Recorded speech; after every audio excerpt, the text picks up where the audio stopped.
Le célèbre humoriste et présentateur Jean-Luc Lemoyne se confie sur les débuts de sa carrière médiatique et révèle les avances très osées d'un producteur, qu'il assure avoir préféré refuser. Une proposition indécente.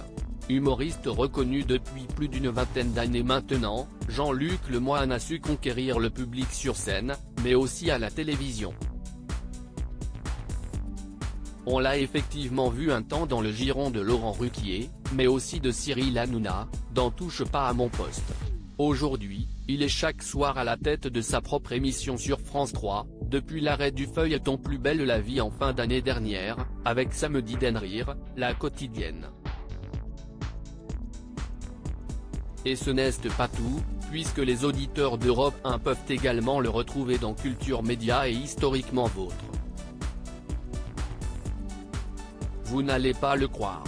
Et si Jean-Luc Lemoyne a dû travailler d'arrache-pied pour en arriver là, il raconte qu'il aurait pu bénéficier d'un tremplin assez particulier pour connaître la gloire, un peu plus rapidement.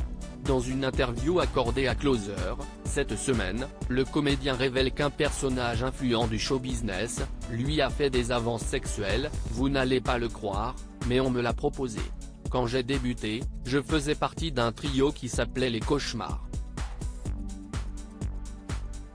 Un producteur nous a invités à dîner au restaurant Le Thermomètre et nous a expliqué, très sérieusement, que notre spectacle n'était pas terrible, mais si on était vraiment gentil, on pourrait faire de la télé d'ici les 2 prochaines semaines, a-t-il révélé dans les colonnes du magazine, concluant tout de même par une petite note humoristique, « Je n'aille pas céder aux avances et ma médiatisation a été retardée de 10 ans. » Et sans coucher.